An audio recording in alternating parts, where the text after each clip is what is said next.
Boa noite.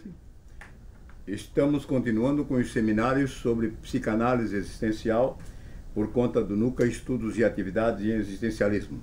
Participam desde Blumenau Maria Lucy Caulin Dagnoni e Mariane de Açaí Strazula pela internet, com participação presencial aqui em Florianópolis, Sérgio Roberto Monteiro Dias, Daniela Justino de Castro, Ana Cláudia de Souza, Cláudia Félix Teixeira e Lara Beatriz Fucchi, todos psicólogos formados com registro no CRP, formação em psicologia existencialista científica, militante na profissão de psicoterapeuta há mais de 15 anos.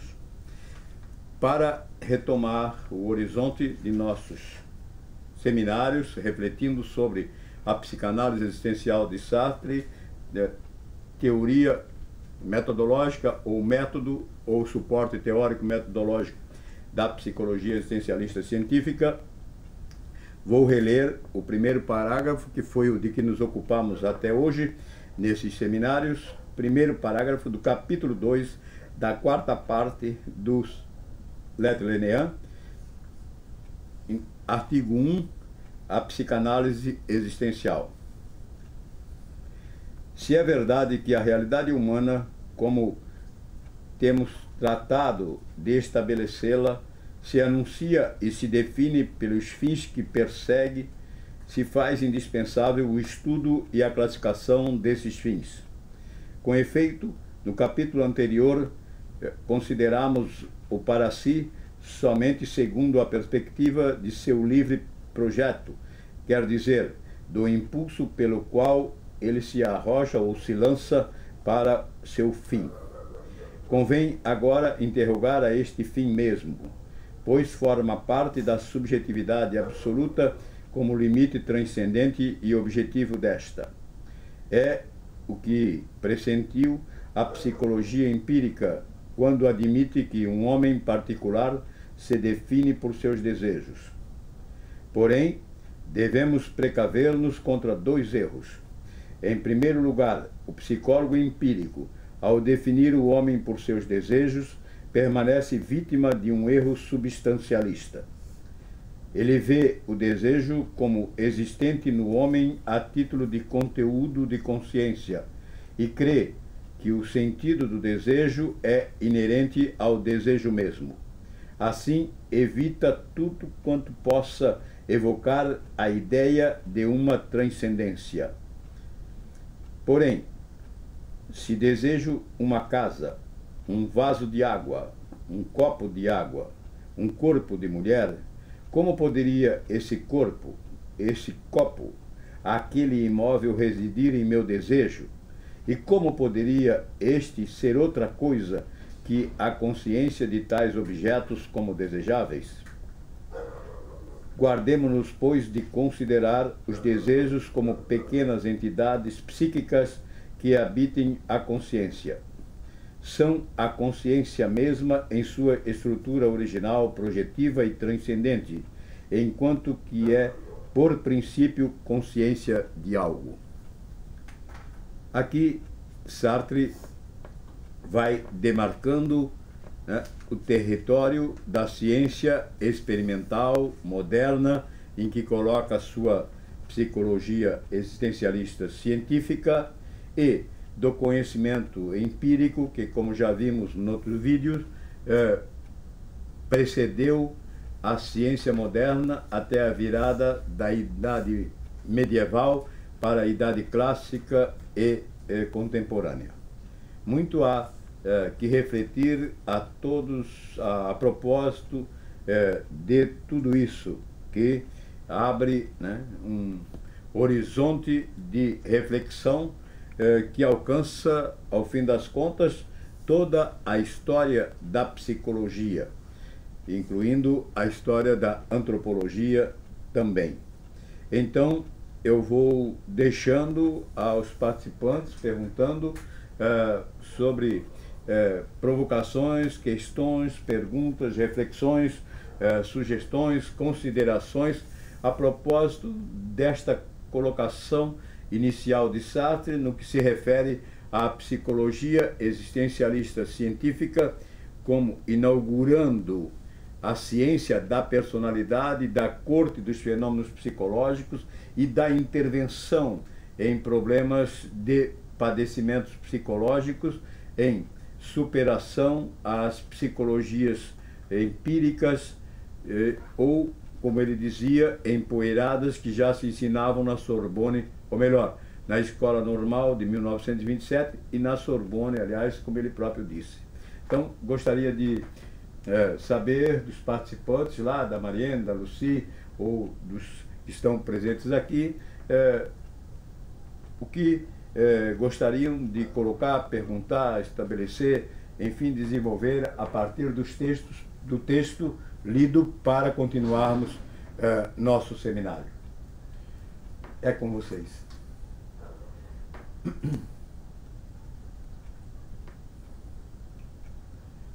Ninguém vai falar? Fala lá. A Lara vai fazer, psicóloga Lara vai fazer ali, não sei, pergunta, colocação, fala. Não, a provocação que tu fizeste me fez pensar de novo na realidade, uma coisa que a gente já conversou em outros momentos, mas que salta a questão de que o Sartre, nas obras dele, sempre, nos estudos, né, das emoções, do imaginário, da personalidade mesmo, e aqui ele sempre destaca, faz essa demarcação, como tu disseste, né, do território, né, do que era até aqui as psicologias empíricas e substancialistas, né, que tinha a compreensão do ego interior, daí a transcendência do ego, da emoção como um acontecimento que ocorre na relação do sujeito com o objeto, o imaginário também como um fenômeno antropológico, né? E aqui, de novo, a questão do desejo como algo que é um acontecimento antropológico, sempre vai envolver um sujeito e um objeto. Isso. E de modo geral, assim, ontem eu estava assistindo um filme sobre tempo de mudança, né? Falando de todo o processo que a gente está hoje e de como, na realidade, todas as áreas contribuem. E aí, uma das coisas que eu vi que faltava naquela colocação era bem a compreensão do psicológico como função do antropológico e a compreensão do que a gente já veio trabalhando bastante aqui, que é do antropológico virtual, né? Como acontece isso, né? Que sempre tende, aí vem a coisa da própria neurociência, né? Já colocando como substância. E aqui o Sartre coloca bem como não, né? O desejo não é uma substância, mas é um acontecimento antropológico. O Sartre chama a atenção disso quando escreve aqui, ó. Assim, a psicologia empírica evita tudo quanto pudesse evocar a ideia de uma transcendência, quer dizer, a ideia de um ultrapassamento do homem como corpo e consciência para uma personalidade transcendente, quer dizer, no tecimento sociológico, nas relações interpessoais, relações com os outros, com as coisas, com o mundo, em que as experiências de atração e de repulsão vão, claro, aparecendo como experiências de dor e de prazer e gerando as experiências de prazer, gerando o desejo de ato, né? Gerando o prazer de ato, o desejo de ato imediato, que pela mediação sociológica se transforma em desejo de ser, que constitui a força motriz de nossa personalidade ou o eixo da roleta em que nosso modelo esclarece a personalidade. Quer dizer, a psicologia empírica, todas as psicologias evitaram esse caminho. Na verdade, evitaram o caminho da ciência, porque aí temos que compreender que as psicologias, queiram ou não queiram, elas são caudatárias da psiquiatria e da psicanálise. E isso remete, num aspecto, à história da medicina. Na virada do século XVIII para o XIX, o Michel Foucault escreve em As Palavras e as Coisas que o olhar médico mudou. Bom, isso ainda é metafísico e empírico ao gosto de Michel Foucault, que faz um elogio à psicanálise no círculo antropológico, no História da Loucura, na Idade Clássica. Mas, de qualquer maneira, ele chama a atenção para o fato de que a inteligibilidade médica mudou na virada do século XVIII para o século XIX. E efetivamente isto aconteceu. Foi aí que começou a medicina científica experimental, com as autópsias do Bichat, que realizou 500 autópsias a olho nu, porque o microscópio só veio a existir depois de 1825, que localizou, analisando, claro, corpos pós-mortem, descobria nesses corpos a determinante da morte. Foi aí que a medicina começou a encontrar no corpo a doença e a determinante da morte, né? Aí começaram as dissecações de cadáver, dissecações de cérebro. Né, Esquirol saudou que, por fim, a medicina mental, que não existia psiquiatria, o termo psiquiatria, que ele, Esquirol, inaugurou em 1815 numa conferência, que então, com a dissecação dos cérebros, se iria chegar à determinante da loucura, e conhecer determinantes dessa loucura, tal como se conhecia, sei lá, determinante de uma pneumonia e assim por diante, né? Foi esse o sonho da psiquiatria dos primeiros 80 anos do século XIX. Acontece que, depois de praticamente um século dissecando o cérebro, Charcot, que começou como neurologista e coisa assim, apelou para o hipnotismo, como todos os psiquiatras estavam sem saber o que fazer, porque a dissecação de cérebros, a exaustão, não conseguiu encontrar no cérebro qualquer as determinantes do enlouquecimento.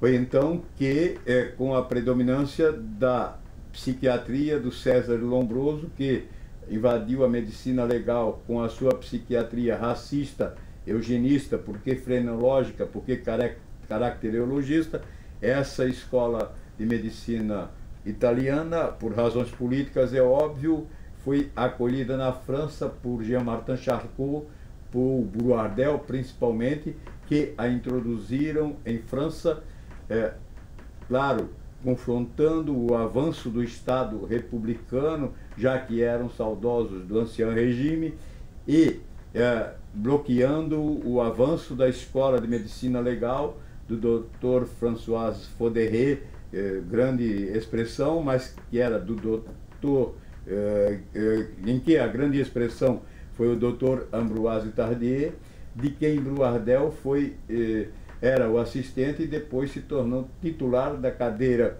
de medicina legal, exatamente para cortar o avanço das descobertas da medicina legal do Dr. Ambroise Tardieu, que já havia constatado em dezenas, centenas, milhares, só o Dr. Ambroise Tardieu realizou 5.000 autópsias, certo?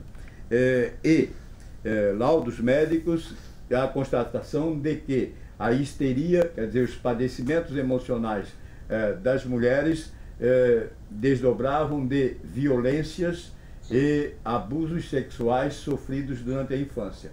Isso está no Manual de Medicina do Dr. Ambroise Tardieu, Atentados aos Costumes, de que tem edição recente de 1995. Claro que isso atentava, em primeiro lugar, contra essa psiquiatria que queria invadir a medicina legal, porque os estudos ali, as verificações, os laudos eram feitos de acordo com a medicina experimental, né? Eles não se baseavam em depoimentos de crianças, mas na verificação de hematomas, infecções, e rompimento da membrana ímen e assim por diante, para atestar que a criança havia sofrido violência ou abuso sexual ou coisa assim.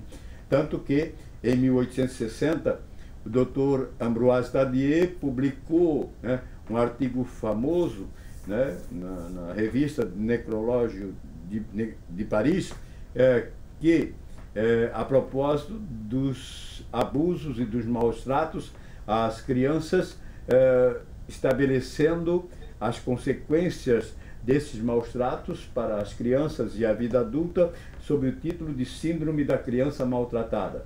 Isso foi retomado pelos pediatras americanos nos anos 60 do século passado, provocados por um artigo do pediatra Keynes, né, e passaram a cuidar exatamente, a atentar para as crianças quando elas apresentavam sinais de maus tratos, né. É isso que hoje aí corre em geral na medicina legal, com que se preocupa a vara de infância e adolescência, que são os padecimentos das crianças por abusos, maus tratos. Quando não, né, o infanticídio, que é praticado a toda hora. Ontem ainda aí a televisão anunciava mais um, né? Então houve o represamento do cuidado da medicina legal com os problemas das emoções, das histéricas, que era resultado dos maus tratos, dos abusos e tudo mais, né? E a substituição dessas constatações médico-científicas da escola do Dr. François Foderet pela psiquiatria eugenista, frenológica, caracteriologista, determinista, racista, do César Lombroso, que evoluindo, como você que fez o mestrado sabe disso, para a teoria da mitomania de Dupré e tal, e que evoluiu por toda a nossa sociedade, chegando à realização máxima, que foi o extermínio dos 6 milhões de judeus em 11 de julho de 1941, durante a Segunda Guerra Mundial, por Hitler e, claro, e seus comandados, né? E toda psicologia e toda psicanálise empírica, toda psicologia empírica é caudatária disto. Sei lá, por ingenuidade ou de propósito, é caudatária disto. Toda psicologia empírica é, de algum modo, freudiana e psicanalítica. E Freud não fez mais do que repetir aquilo que Brouardel, Charcot, Fournier, Magnan e outros estabeleceram nos anos 80. Aliás, é comum falar que Freud descobriu o inconsciente. Para começar, não descobriu coisa nenhuma. Para começar, a ideia de inconsciente, a noção de inconsciente, já é provocada pelo próprio discurso do método do René Descartes, onde pensamos sem saber que pensamos ou por que e como pensamos. Mas é tematizada por Leibniz, já lá ao início do século XVIII.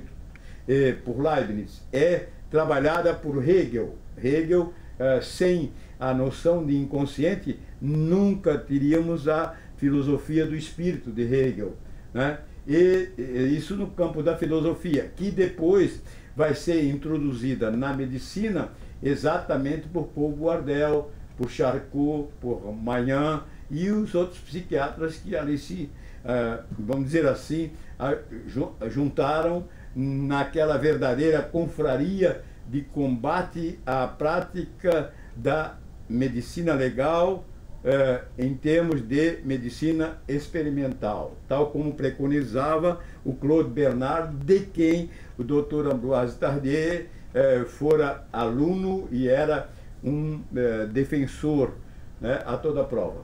Tá? Então, toda psicologia vem daí. E isso se deve também ao fato de que, no fervor da Revolução, que eu saudei há pouco, 1889, queda da Bastilha, julho, né? 14 de julho, hoje, né? Viva a liberté, égalité, fraternité, por fim, tendo um pouco disso no Brasil e caminhando para mais, né? Então, tá?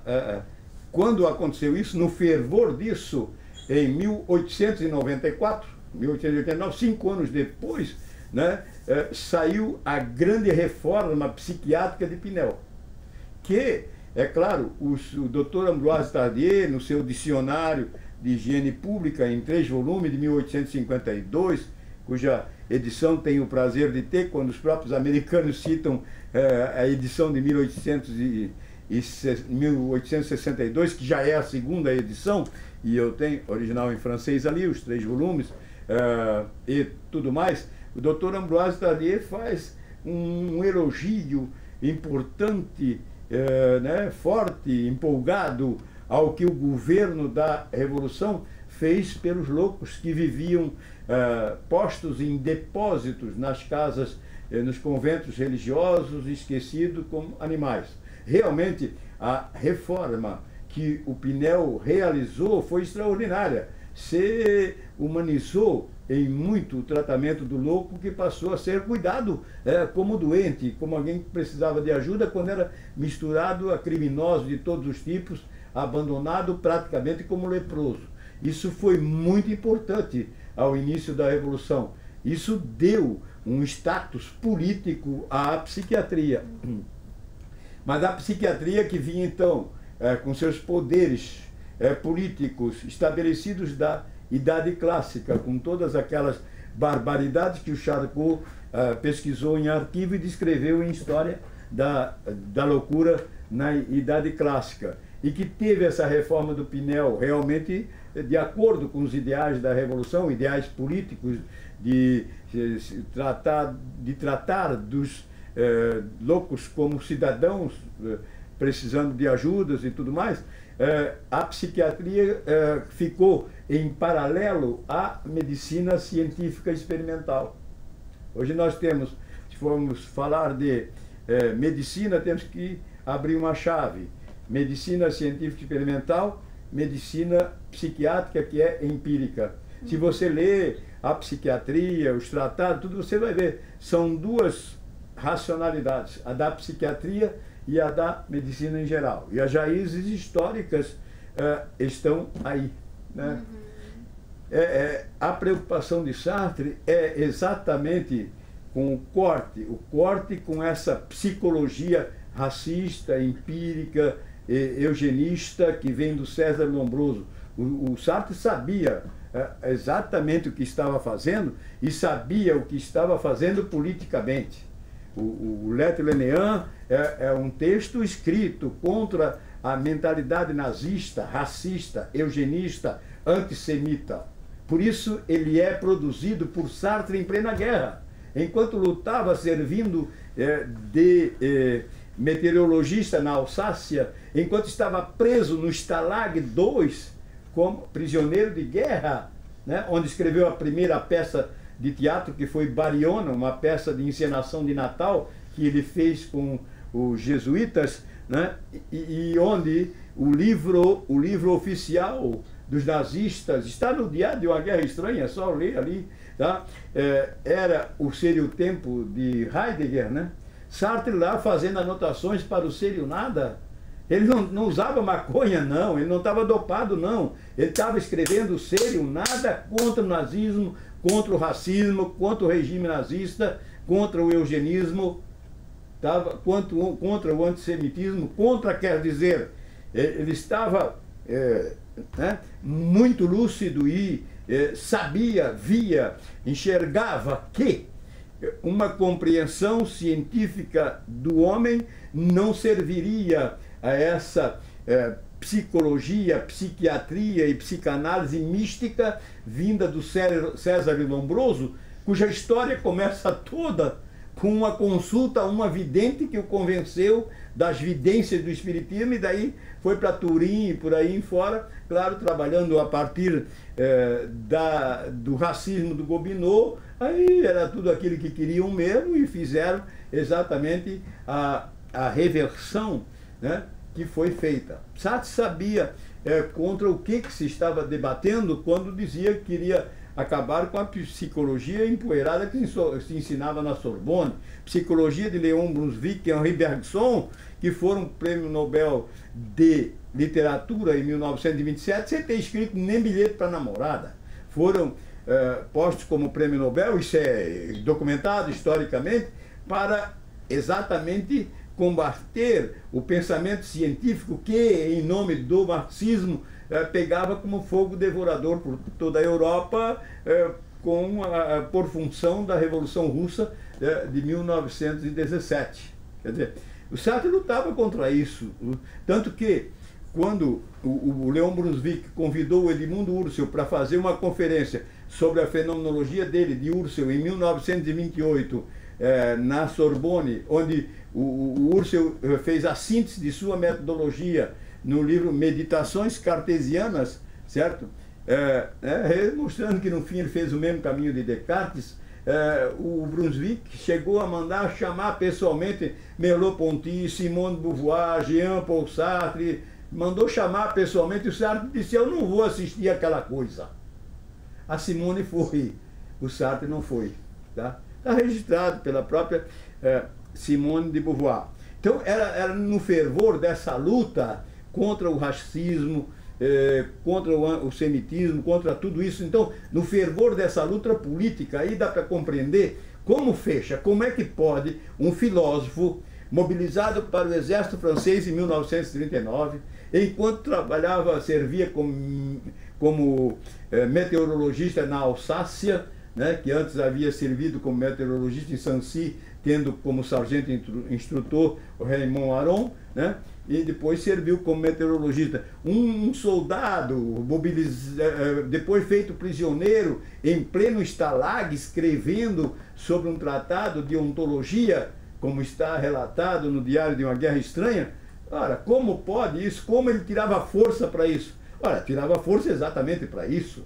A compreensão científica da realidade humana, do ser humano, da personalidade, de tudo isso, era a grande arma de enfrentamento da psiquiatria nazista, da psicanálise freudiana, nazista, racista, né, machista e tudo mais que tem de pior, que todo mundo sabe. O Sartre estava trabalhando contra isso. Exatamente como quem pega um fuzil para ir à guerra, à batalha na guerra, ele ia à sua pena. Ele escrevia como quem metralha. E por isso, claro, que ele não podia ser muito estimado. Foi o tempo todo um soldado em batalha, em todos os textos, em todos eles. Em batalha por quê? Em batalha pelos ideais da Revolução Francesa, em batalha pelo Estado republicano, pela sociedade democrática, pelo humanismo, e não vendeu nunca esse seu ideal. União das Repúblicas Socialistas Soviéticas, tá bom. Se é república, tudo bem, somos a favor. De qualquer maneira, não era império, né? Não era Reinos Unidos, era república, já era alguma coisa. Tá, mas ele foi lá, viu, estudou, discutiu, tentou tirar o marxismo desse dogmatismo do materialismo metafísico, trabalho enorme na crítica da razão dialética, onde um texto dele, uma reunião que ele fez, tinha 5.000 estudantes do Partido Comunista, mais Jean Orcel, Jean Garaudy, e Jean-Paul Sartre, e Jean Vigier, e mais um outro. Só tinha Jean naquele negócio também, não sei como é que foi aquilo, né? Só faltou o Jean Bertolini, que teve lá no Tribunal Husserl, né? Que eu não sei se é meu parente, mas acho que não é não. Então, tá, o Sartre foi isso o tempo todo, essa batalha. Agora, vê bem, no rigor da ciência está a grande arma exatamente para a consolidação do Estado republicano, democrático e humanista. Na ciência esteve a grande arma da Revolução Francesa.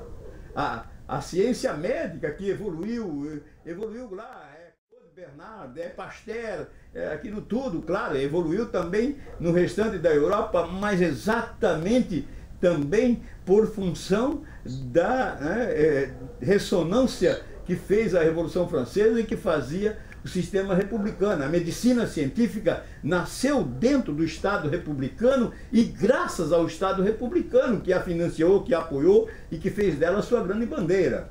Assim, também a medicina legal que estava ali dentro.